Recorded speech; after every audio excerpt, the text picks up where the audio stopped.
Okay, hi YouTube, Mr. Who's the Boss here. In this video we're going to be talking about the Galaxy S6.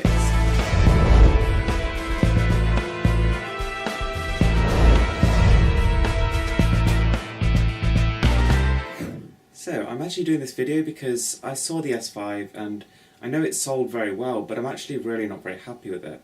And in this video I'm going to talk about the things that I really want to see in the S6. And if these things do happen, then the S6 will definitely be the best phone of 2015. So the first thing I want to see is a graphene battery. Now, as you may already realise, while smartphones, they're making exponential leaps in terms of performance and innovation and all these sorts of things. But one of the few things that's really stayed where it is battery. And, there's been a lot of recent research and development into the use of graphene. Now, graphene actually promises to be able to give something like 7 to 8 times the normal battery life of what we see at the minute for something that sort of fits into maybe a fifth of the space. So I mean, if actually Samsung managed to put this into the Galaxy S6, it'll be incredible. On top of that, it should be able to charge within a fifth of the time. So, we're talking about something like an hour charge to give a battery life of a week. Now that's incredible. So the next thing I want to see in the Galaxy S6 is a flexible display. Now you may be aware that 2 years ago at CES, Samsung demonstrated its UM flexible display technology. And this is basically a way of making the LCD so that it actually flexes, and this is actually using some sort of plastic which actually looks like glass.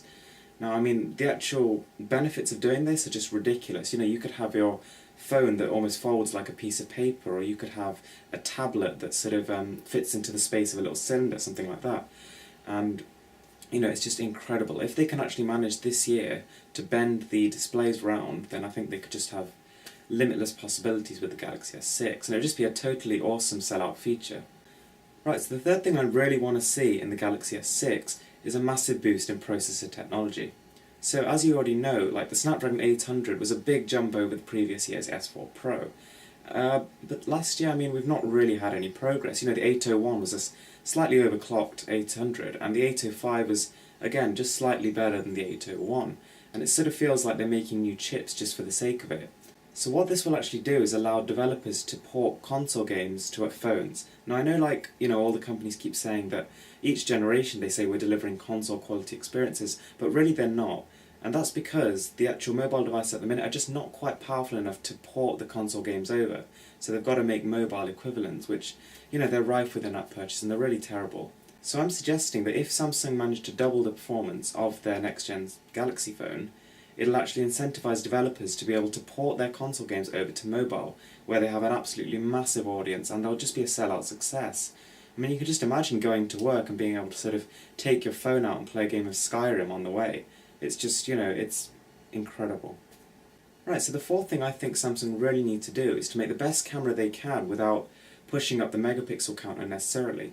So I think that if Samsung adopts a similar image sensor to that of the One M8, but obviously increases the megapixel count to say 8 or 12 or something like that, like a very solid number but not ridiculous, it'll have a really good shooter. So I think if we have that, a dual flash and 4K recording at 60 frames per second, we've got a winner on our hands in terms of a camera.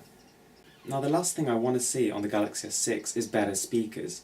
Now I think phone manufacturers actually underestimate how much people use their phones for music.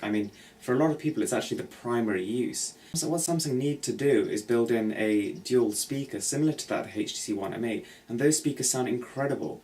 And having good speakers does a lot more than you think. Not only does it make your music more enjoyable, but it makes all your videos more enjoyable.